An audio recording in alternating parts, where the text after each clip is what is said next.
By Wild West law, those who swim in the same river must share the same bed. Wild West story. He had traveled for days, following the winding trail through canyons and dry plains, and he was both tired and weary. His boots were dusty, his coat weathered, and the brim of his hat was frayed from the harsh sun. Redrock Crossing looked almost abandoned at first glance, with a few scattered wooden buildings casting long shadows over the empty streets. But Elias knew better. In towns like this, appearances were often deceiving. As he guided his horse down the main street, he noticed movement in the corners of his eyes. Shadows shifted behind windows, and doors creaked open just enough for someone to peek out. A dog barked in the distance, and then a group of men on horseback rode past, tossing glances his way.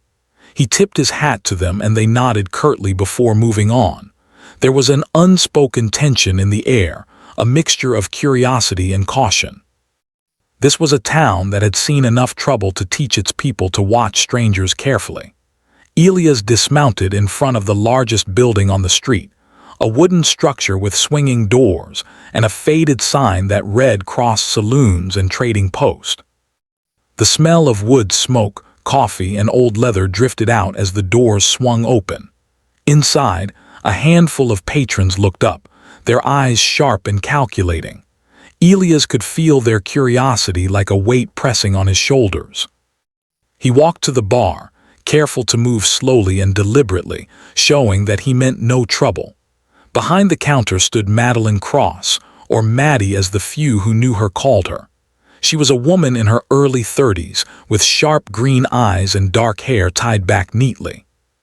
Her hands moved with ease as she poured a drink, and there was a calm confidence in the way she carried herself. Maddie watched Elias with a mixture of interest and caution. "You're new," she said without preamble, her voice steady. "Redrock Crossing doesn't see many strangers these days. What brings you here?" Elias rested his hand lightly on the counter, trying to look as relaxed as possible. "Just passing through," he said. "Looking for work, maybe a place to rest for the night." Maddie raised an eyebrow. "Passing through, huh? That's what everyone says until they get caught in the rules of this town. You should know, Redrock Crossing has its own way of handling things. The law isn't much, and people rely on a different kind of justice." Elias nodded, sensing that she meant more than just legal rules. He had learned in his travels that towns like this often had unwritten codes, rules that kept order in the chaos. "I understand," he said quietly. "I'm willing to follow the rules, whatever they are." Maddie studied him for a long moment, then nodded. "Fair enough, but there's one thing you should know before you get too comfortable here. People around these parts live by a saying, those who swim in the same river must share the same bed. It sounds strange, but it means, well, it means survival depends on compromise and trust. You share what you have, and sometimes more than what you want." Elias frowned slightly. "Share the same bed," he repeated, trying to understand the meaning behind the words. Maddie gave a small, knowing smile. "It's not about what you think, it's about survival. If you want to live here, you need to accept that nothing is yours alone. Water, land, food, even safety, you share it all. That's the law of Redrock Crossing, whether you like it or not." Elias let her words sink in. He had always been a traveler, moving from place to place, used to relying on himself. But the look in Maddie's eyes told him that this town was different. Here, survival required more than strength or skill. It required alliances and understanding the unspoken rules. After securing a small room above the saloon for the night, Elias wandered back onto the street. The sun had almost vanished behind the cliffs, and a cool breeze swept through the town. Lanterns flickered in the windows, casting long shadows on the ground. The town was alive in its own quiet way, the sound of horses, distant voices, and creaking wood filling the air. Elias made his way to the edge of town, where the river ran through a narrow canyon. The water was dark but calm, reflecting the faint light of the moon. He watched as a few townsfolk fished quietly on the bank, their movements careful and deliberate. It was clear that this river was important to the people of Redrock Crossing, not just for water or food, but as a lifeline. He noticed how they spoke softly to each other, how they gave space yet seemed connected in some unspoken way. A commotion broke the calm. Two men were arguing over a fishing spot, their voices rising. Elias approached slowly, curious but cautious. One man shoved the other, and the other threatened to pull a knife. Elias realized this was not just about fishing, it was about control and respect. Before the situation could escalate further, a third man stepped in, holding his hands up. "Enough," he said firmly. "We all swim in the same river. There's enough for everyone if we don't fight." Elias felt the weight of Maddie's words again. In this town, the river wasn't just water. It was life, and life here meant compromise.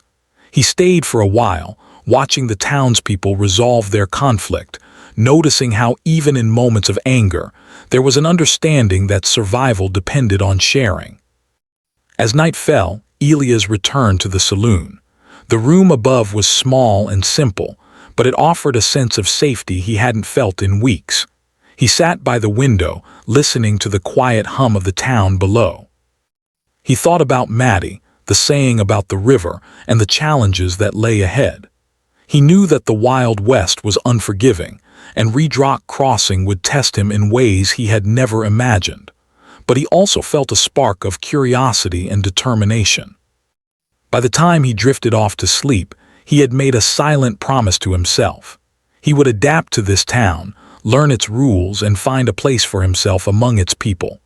Redrock Crossing was harsh, but it was also full of opportunity for those willing to understand its ways. The river, the town, and its people were all connected in ways he was only beginning to grasp.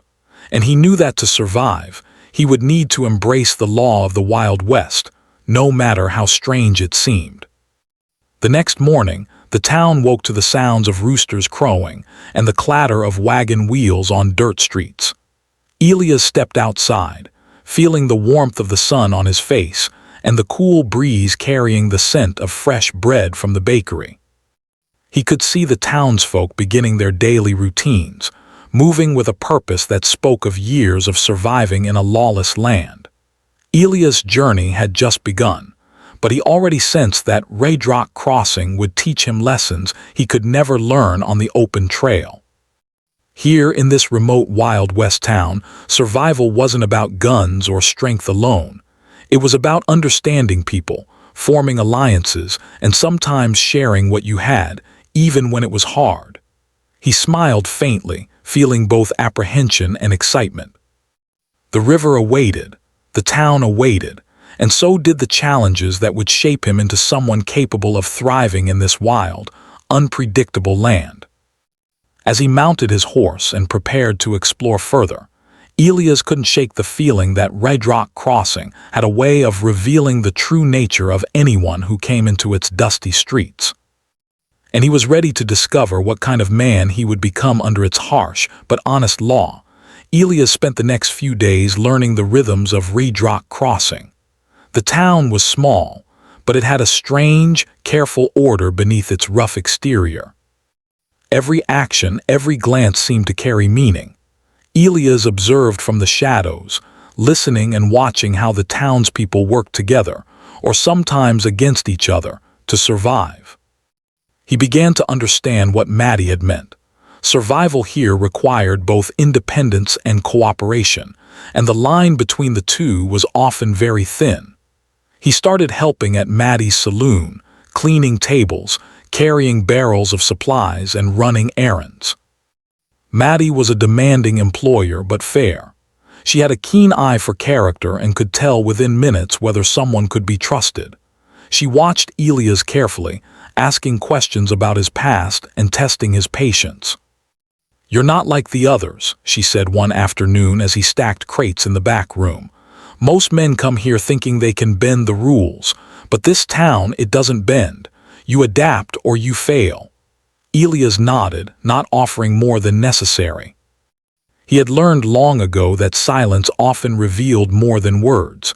Maddie seemed to sense that, and she allowed him some space to prove himself. Over time, he began to gain the trust of a few townsfolk, though cautiously.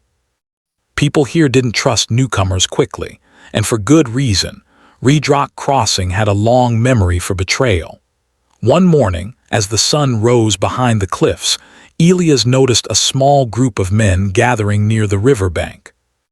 They were outcasts, a mix of farmers, wanderers, and former cowhands who had nowhere else to go. They were struggling to claim a small patch of land along the river, trying to make a living from fishing and farming. But they faced constant interference from Jedediah Stone, the town's wealthiest rancher, who wanted complete control over the river. Elias approached them cautiously, unsure if they would welcome him. But the leader, a tall man named Hank, nodded in greeting. "We could use an extra hand," he said gruffly. "Stone's men have been trying to chase us off again. You want to help?" Elias agreed. He knew that helping them might earn him enemies, but he also understood that survival here often required taking risks. Over the next few days, he worked alongside the outcasts, learning their routines and sharing what little knowledge he had about survival and strategy. It was hard work, planting crops, setting fishing traps, and keeping watch for Jedediah's men, but Elias felt a sense of purpose he hadn't felt in a long time. Despite their efforts, Jedediah's men were relentless. One afternoon, Elias returned from checking a fishing trap to find part of the outcasts' small garden destroyed. A few crates of supplies had been overturned, and the riverbank showed signs of tampering. Hank's face was grim as he surveyed the damage. "Stone thinks he can scare us away," he said, "but we won't give up. We don't have anywhere else to go." Elias felt a surge of determination. He realized that Redrock Crossing wasn't just about survival, it was about standing your ground, even when the odds were against you. He suggested ways to fortify their camp, to make it harder for Jedediah's men to interfere. The outcasts listened, impressed by his knowledge and calm demeanor. Slowly, he became a trusted part of their group. During this time, Elias also grew closer to Maddie. She often stopped by the river, bringing food, supplies, and sometimes just company. She shared stories of her past, how she had inherited the saloon from her father, how she had survived difficult times, and how she had learned to trust her instincts in a town where the law was unreliable. Elias listened, realizing that Maddie's strength came not from physical power, but from understanding people and situations. She had learned to navigate Redrock Crossing with a mix of caution and courage, and Elias admired that. One evening, as they watched the sun dip below the cliffs, Maddie spoke about the river. "It's more than water," she said softly. "It's life. But it's also a test. Everyone who uses it has to understand the rules. You take what you need, but you also give back. You protect it and it protects you. That's the way it works here." Elias nodded, thinking about the saying she had told him when he first arrived. Those who swim in the same river must share the same bed. Now he understood it more deeply. It wasn't just about survival. It was about cooperation, trust, and understanding one another. It was a law of the Wild West, unwritten but powerful, and it applied to everyone, whether they were rich or poor, newcomer or native. As the days passed, tensions with Jedediah Stone grew. One afternoon, his men approached the outcasts' camp, threatening them and demanding they leave the river. Hank stepped forward, his hand hovering near his gun. Elias joined him, feeling a mix of fear and resolve. Stone's men were bigger in number and armed, but the outcasts had the advantage of knowledge and unity. Elias stepped forward, his voice steady. "We're not leaving," he said. "This river is for everyone, not just one man. You can try to scare us, but it won't work. We survive together or we don't survive at all." The men hesitated, surprised by his confidence. Hank shot Elias a grateful glance. After a tense moment, they left, muttering threats. Elias realized that courage wasn't the absence of fear, but the willingness to act despite it. And in Redrock Crossing, courage had to be tempered with strategy and understanding. That night, Elias and Maddie sat by the river, watching the water flow quietly under the moonlight. "You're doing well," she said softly. "Most men would have run the first time Stone's men came near. You've got something he doesn't, wisdom and patience. Don't lose that." Elias smiled faintly. "I'm learning," he admitted. "This town, it's different, harder than anything I've faced, but I think I can adapt." Maddie nodded. "Good. You'll need every bit of strength and cleverness you have. Redrock Crossing doesn't forgive mistakes, and Stone, he's not the only one who will test you." Elias knew she was right. The town held many secrets, and every day brought new challenges. But he also felt a sense of belonging he hadn't expected. For the first time in a long while, he felt that he was part of something larger than himself. The outcasts relied on him, Maddie trusted him, and the river itself seemed to recognize his presence, as if acknowledging his place in the delicate balance of the town. Over the following weeks, Elias helped organize defenses for the riverbank, teaching the outcasts how to protect their crops and fishing areas. He learned the layout of the town, who could be trusted, and who might betray them for personal gain. He also began to notice the small acts of kindness and cooperation that kept Redrock Crossing functioning. People shared food, tools, and information, understanding that their survival depended on each other. One afternoon, while checking traps along the river, Elias noticed a figure lurking near the edge of the trees. He approached cautiously and discovered a young boy, no more than 12, fishing with a simple line. The boy's eyes widened when he saw Elias, but he didn't run. Elias introduced himself and learned that the boy had been orphaned and was living with distant relatives who barely cared for him. Elias offered guidance, teaching him how to fish properly and how to stay safe near the river. In return, the boy helped with small tasks around the outcasts' camp, eager to learn and contribute. Through these experiences, Elias realized that survival in Redrock Crossing wasn't just about defending oneself or fighting enemies. It was about building relationships, teaching, and supporting others. The saying about the river applied not only to resources, but also to people. Those who shared the same space had to share responsibilities, burdens, and sometimes even hope. One evening, after a long day of work, Elias and Maddie sat together by a small fire near the river. The sky was painted in deep blues and purples, and the water shimmered in the fading light. "You're becoming part of this town," Maddie said quietly. "That's something few outsiders ever manage, but remember, trust is fragile here. One wrong move and everything can be lost." Elias nodded, feeling the weight of her words. He knew that his journey had only just begun. The challenges with Jedediah Stone were far from over, and Redrock Crossing had many tests in store. But he also knew that he had found allies, and that together, they could face whatever came their way. As the night grew colder, Elias thought about the river and the town he had come to respect. He understood that survival wasn't just about fighting. It was about learning, adapting, and sometimes sharing more than he ever expected. The river, the people, and the town itself had become a part of him, and he was determined to honor that connection. Elias closed his eyes, listening to the gentle flow of the river. For the first time in a long while, he felt a sense of peace, knowing that he was no longer just a traveler passing through. He was becoming part of Redrock Crossing, and he would face the challenges ahead with courage, wisdom, and the understanding that in this wild land, survival meant more than strength. It meant unity, trust, and the willingness to share the river with others. Life in Redrock Crossing had settled into a rhythm for Elias Harper, but the calm was only temporary. The small town never truly rested, and its people lived in a constant balance between cooperation and tension. Elias had grown comfortable among the outcasts, working with them to protect the river and their small patch of land. He had gained their trust, and for the first time in a long while, he felt like he belonged somewhere. But as Elias was about to discover, the Wild West had a way of testing even the strongest bonds. One bright morning, Elias rose early, noticing the sunlight reflecting off the river's surface like silver. The air was crisp, and birds called out from the trees lining the banks. As he walked toward the outcasts' camp, he noticed unusual activity near the edge of their garden.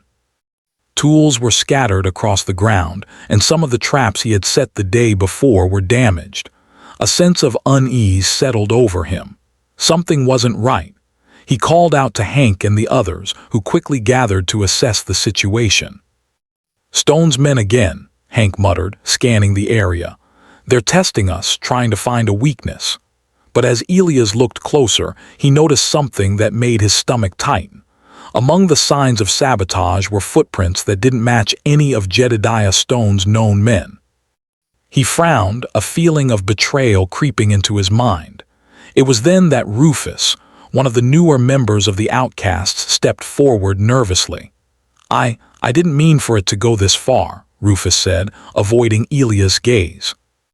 I thought if I helped Stone, maybe I could get a share, maybe even some land of my own." Elias felt a rush of anger and disbelief. Rufus had been part of their group, trusted like the rest of them. Now his betrayal threatened everything they had built. Hank's jaw tightened as he listened to Rufus's confession. "You'd turn on us for a few coins," he said, his voice low but full of fury. Rufus's face was pale. I didn't think it would hurt anyone. I just wanted a chance to survive." Elias clenched his fists, torn between anger and understanding. The Wild West was harsh, and he knew desperation could make people act foolishly. But betrayal was dangerous in Red Rock Crossing. It could cost lives. "We all want to survive," Elias said, his voice steady but firm. "But there's a line, Rufus, you crossed it." Hank shook his head. "We need to think about this carefully. Stone will use him if we react too quickly. We can't afford to fight among ourselves." Elias nodded, realizing the truth in Hank's words. The town was full of tests, and how they responded could make the difference between survival and disaster. Rufus was taken aside and told to stay under watch until they decided what to do. Meanwhile, Elias focused on repairing the damage, reinforcing the traps and securing the garden. Every action was deliberate, every decision weighed carefully. During this time, Maddie visited the camp. Her presence brought a sense of calm, though her eyes were sharp and observing. "I heard what happened," she said quietly. "Betrayal, it's part of this land. Some people will always choose themselves over the group, but you handled it well. Don't let anger make you reckless." Elias nodded. "I understand, but it's hard not to feel betrayed. We trusted him." Maddie's gaze softened. "I know, trust is fragile here, but it's also what makes this town survive. You have to know when to forgive and when to act. That's the law of Red Rock Crossing, whether you like it or not." The days that followed were tense. Rufus remained under watch, and the outcasts worked harder than ever to protect their riverbank. The threat of Jedediah Stone's interference hung over them like a dark cloud, but Elias noticed something else growing as well, a deeper sense of unity among the group. They had faced sabotage, betrayal, and the constant pressure of survival, and they were still standing together. One afternoon, Elias decided to confront Rufus.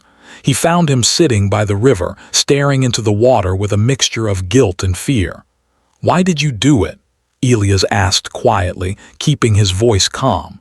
"We could have found another way." "You didn't have to risk everything for money." Rufus looked up, his eyes glistening.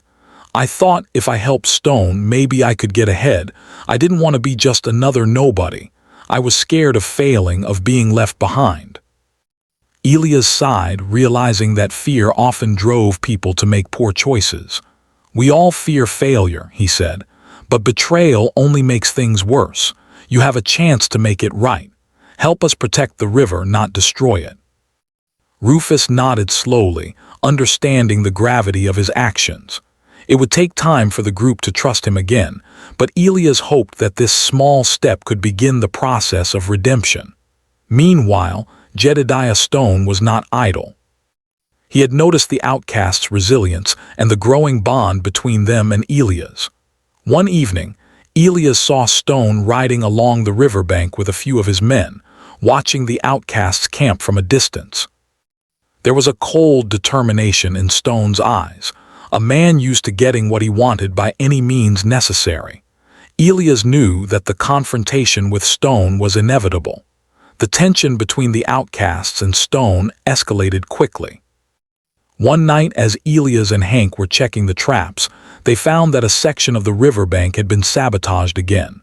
This time it was more serious: flooding traps, overturned crops, and a warning carved into a tree: leave or face the consequences. Hank clenched his fists. He's trying to scare us. He thinks fear will make us leave. Elias shook his head. Fear alone won't stop us, but we need to be smart. We can't rush into a fight without a plan. Stone is dangerous and his men are skilled. As they worked, Elias realized that surviving in Red Rock Crossing wasn't just about physical strength or courage. It was about understanding people, predicting their moves, and making careful decisions. The river wasn't just water. It was a test of strategy, trust, and loyalty. And every choice they made had consequences. During these tense days, Elias and Maddie grew closer. She shared more of her past, revealing that she had survived in Red Rock Crossing not by avoiding danger, but by learning to navigate it wisely. This town, she said one evening, doesn't forgive mistakes, but it rewards those who learn, adapt, and help others along the way. That's the only way to survive here. Elias listened, absorbing her words. He understood that survival was not just about fighting for oneself. It was about protecting the people who relied on you, standing by your allies, and sometimes forgiving those who had strayed. Then came the breaking point. Jedediah Stone decided to confront the outcasts directly. One hot afternoon, he rode into the camp with a dozen armed men. The tension was unbearable. Elias and Hank positioned themselves to defend their land, while the outcasts readied what little defenses they could. Stone dismounted, his eyes cold and calculating. "This river belongs to me," he said, his voice carrying over the quiet of the riverbank. "You're trespassing, and I won't tolerate it any longer." Elias stepped forward, meeting Stone's gaze without fear. "The river is for everyone," he said firmly. "We live here, we work here, and we survive here. You can't take it for yourself." Stone's men shifted uneasily, sensing Elias' resolve.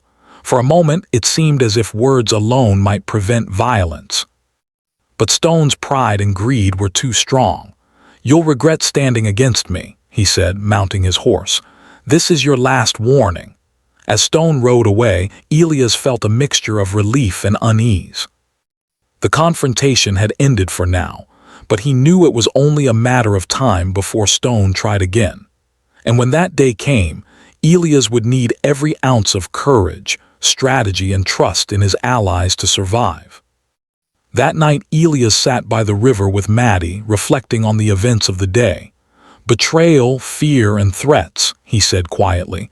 "It feels like the river tests us at every turn." Maddie nodded. "It does, but that's life here. Those who swim in the same river must share the same bed. You've seen it in action. You protect the people around you, and they protect you. That's the law of Red Rock Crossing." Elias looked at the water, seeing the reflection of the moon ripple across the surface.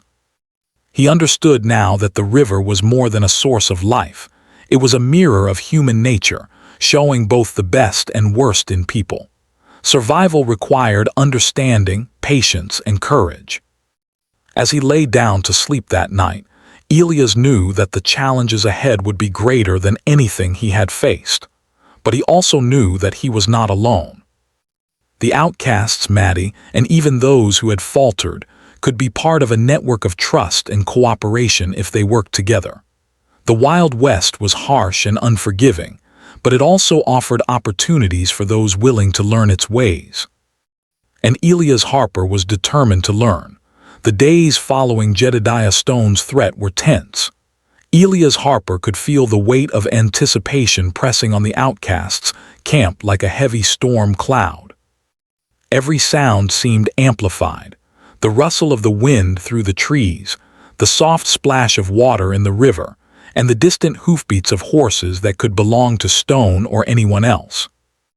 The outcasts moved with a quiet urgency, repairing damaged traps, reinforcing makeshift fences, and keeping a constant watch over the riverbank. Elias felt the responsibility on his shoulders more than ever. He knew that any mistake could cost them dearly. Elias spent hours walking along the river, observing the currents, studying the terrain, and planning strategies. He realized that Stone's men were not only strong and numerous but also cunning. A direct confrontation could easily end in disaster. Elias needed a plan, something clever that would protect the outcasts without unnecessary bloodshed. He discussed his ideas with Hank, who nodded thoughtfully, appreciating Elias' careful approach. "We can't fight them head-on," Elias said, tracing a finger along a rough map he had drawn in the dirt. "But we can use the river to our advantage. There are hidden bends, shallow areas, and brush along the banks. If we set traps carefully, we can slow them down, make them hesitate, and protect our land." Hank grunted. "It's risky. One wrong move and we could be trapped ourselves. But I trust your judgment. Let's prepare carefully." The outcasts spent the next few days implementing Elias' plan. They camouflaged traps with reeds and mud, built small barricades from fallen branches, and coordinated signals for warning each other if Stone's men approached. Every action required precision and cooperation. Elias watched as people who had once been strangers became a coordinated team, united by necessity and trust. Even Rufus, under careful watch, contributed cautiously, eager to make amends for his earlier betrayal. Meanwhile, Maddie continued to support Elias and the outcasts. She delivered food and supplies to the camp, often staying late to offer advice and encouragement. One evening, as Elias and Maddie worked together to reinforce a section of the riverbank, she spoke softly. "This town will test you in ways you've never imagined. Stone isn't the only one who will challenge you, but you've shown leadership, courage, and patience. That's rare here." Elias smiled faintly. "I've learned from the river, from the people, and from you. Every day is a lesson in survival, trust, and strategy." As the sun set one evening, casting long shadows across the river, Elias and the outcasts prepared for what they knew would be the first real test of their plan. Every person had a role: watchers along the banks, reinforcements near the traps, and lookouts ready to signal danger. Elias felt a mixture of anxiety and determination. He knew that their survival depended on calm minds, precise actions, and mutual trust. Suddenly, the sound of hooves echoed through the canyon. Elias signaled the outcasts to their positions, and they moved swiftly and silently. From behind a line of brush, they watched as Stone and his men approached, confident and arrogant, believing that fear alone would force the outcasts to retreat. Elias' heart pounded, but he stayed focused, reminding himself that strategy and patience were more powerful than brute strength. The first few moments were tense. Stone's men tried to intimidate the outcasts, shouting threats and brandishing weapons. But Elias' careful planning began to show its effect. Traps slowed their advance, small barricades forced them to take longer paths, and the outcasts' coordinated movements created confusion. Stone's men hesitated, giving the outcasts time to act. Elias noticed Rufus among the group, working carefully to reinforce a trap. The young man's hands were steady, and his eyes were focused. Elias realized that Rufus had learned a valuable lesson in trust and responsibility. Though the past could not be erased, redemption was possible through action and courage. Hours passed, with both sides maneuvering cautiously. The river's bends, shallow spots, and thick brush became allies for the outcasts, slowing Stone's men and reducing the risk of direct confrontation. Elias felt a surge of pride as he observed the teamwork and determination of the people he had come to care for. This was not just a battle for land. It was a test of unity, strategy, and understanding the harsh rules of the Wild West. By late evening, the confrontation reached a critical point. Stone, frustrated by the lack of progress, dismounted and approached the outcast himself. Elias stepped forward, meeting Stone's gaze with calm determination. "You won't take this river by force," he said firmly. "We are ready to defend what is ours, not with anger but with careful action and cooperation. You can try, but we will not back down." Stone's eyes narrowed. "You are bold, Harper, bold enough to challenge me and my men, but boldness alone won't save you." He gestured to his men, who cautiously advanced. "We'll see how long your courage lasts." Elias signaled the outcasts to activate their final preparations. Hidden traps were revealed, barricades reinforced, and warning signals sent. Stone's men found themselves navigating a landscape carefully prepared to protect the outcasts while avoiding unnecessary violence. Elias had created a plan that minimized risk to life while maximizing the chance to hold their ground. The standoff continued into the night, with neither side willing to make a dangerous move. Elias and the outcasts remained calm, following their strategy precisely. Stone's frustration grew as the hours passed, realizing that intimidation and numbers alone could not overcome planning, cooperation, and determination. During a quiet moment, Elias spoke to Hank and the others. "This is more than defending the river," he said. "It's about showing that we can survive together, that cooperation and trust are stronger than fear and greed. If we stay united, we can endure anything." Hank nodded, admiration in his eyes. "You've taught us well. We understand now that strength comes from unity, not just weapons or numbers." Meanwhile, Maddie watched from a safe distance, offering quiet support and encouragement. She knew that Elias' leadership and careful strategy were guiding the outcasts through a situation that could have easily turned disastrous. She felt a sense of pride and relief, seeing that the town's harsh lessons were being met with wisdom and courage. As midnight approached, Stone finally signaled his men to withdraw, recognizing that further aggression would only lead to losses without achieving his goal. Elias and the outcasts remained vigilant, knowing that this victory was temporary but significant. The river had been defended, and the town had witnessed the power of strategy, unity, and shared responsibility. That night, Elias and Maddie sat together by the river, the moon reflecting off the calm water. "You did well today," Maddie said softly. "Stone underestimated you, and so did his men. But you didn't just survive, you led, you planned, and you protected the people who trusted you." Elias looked at the river, feeling its quiet strength. This river, it's more than just water. It's life, it's lessons, and it's a reminder that we all depend on each other. Those who swim in the same river must share the same bed, not just in action but in understanding and responsibility. Maddie smiled. "Exactly, and now they know that too." Raydrock Crossing respects strength, but it respects wisdom even more. You've earned your place here. Elias reflected on the past weeks, the journey from a weary traveler to a trusted member of the outcasts, the lessons learned from betrayal and loyalty, and the harsh but fair rules of survival in the Wild West. He realized that Raydrock Crossing had tested him in every possible way, and he had emerged stronger, wiser, and more connected to the people around him. As the night grew colder, Elias lay down beside the river, listening to the gentle flow of water and the soft sounds of the town.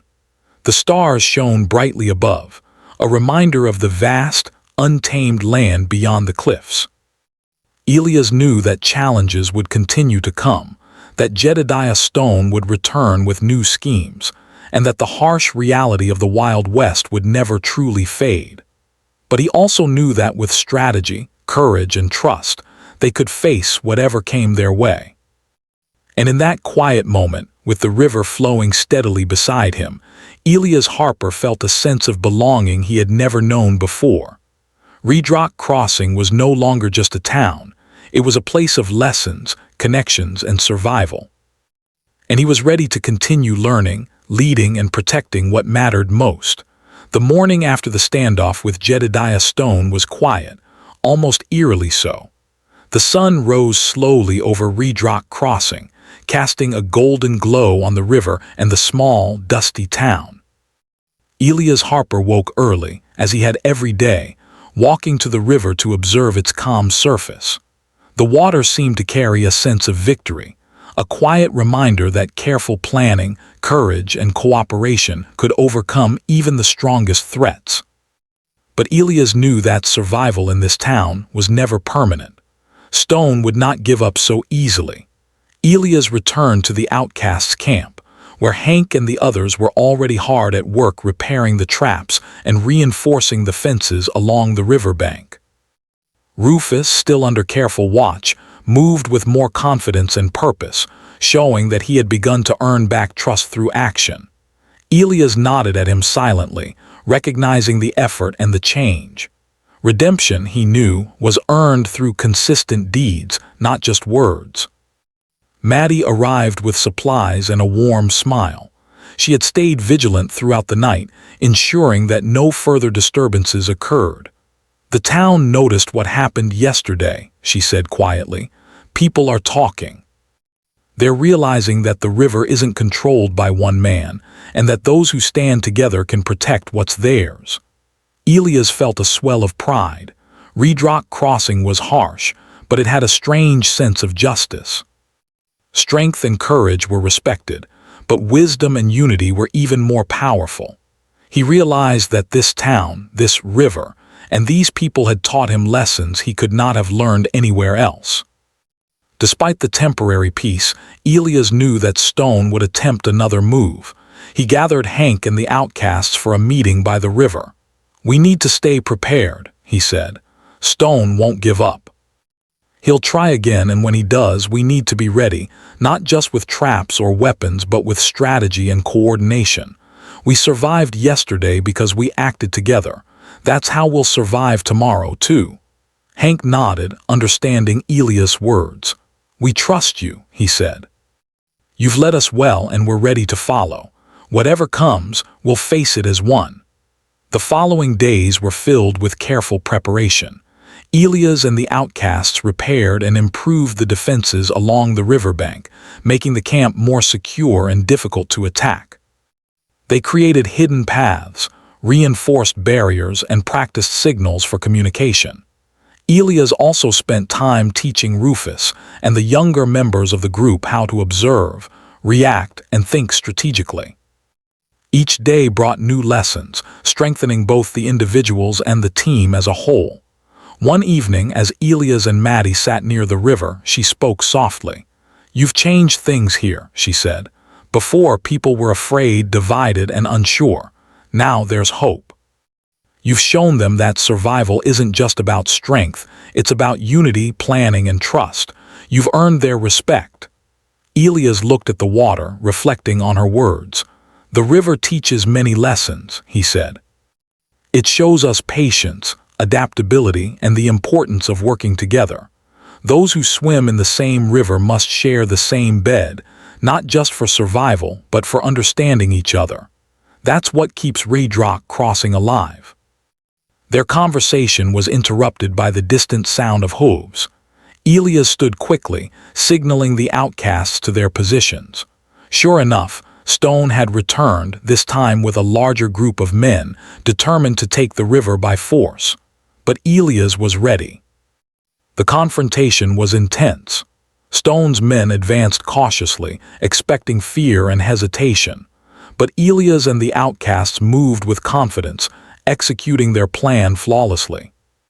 Hidden traps slowed the attackers, barricades forced them into narrow paths, and coordinated signals allowed the outcasts to react quickly to any movement.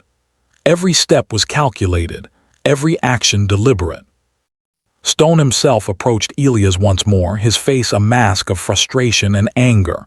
"You're persistent, Harper," he said, "but persistence won't save you this time." Elias met his gaze steadily. "Persistence, yes, but so is unity, courage, and strategy." You'll find that stronger than fear or greed. The battle continued throughout the day, with neither side gaining an immediate advantage. But as the hours passed, Stone began to see the strength of the outcasts, coordination, and the clever use of the river and terrain. He realized that his brute force alone could not overcome their careful planning and determination. Slowly, he withdrew, recognizing that further aggression would only result in unnecessary losses. By evening, the camp was quiet again.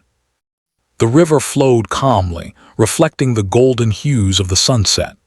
Elias and the outcasts gathered together, exhausted but relieved. They had defended their land, their river, and their way of life. It had been a test of courage, intelligence, and unity, and they had passed.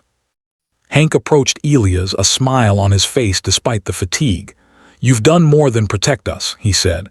"You've taught us how to survive, how to work together, and how to trust. This town owes you more than it realizes." Elias shook his head, humbled. "I've only learned from all of you. This town, this river, the people, they've taught me more than I could have imagined. We survived because we trusted each other, not because of any one person." Maddie joined them, placing a hand gently on Elias' shoulder. "You've earned your place here," she said. "Redrock Crossing isn't easy, but you've proven that wisdom, courage, and cooperation can overcome even the toughest challenges. And now, the town sees that too."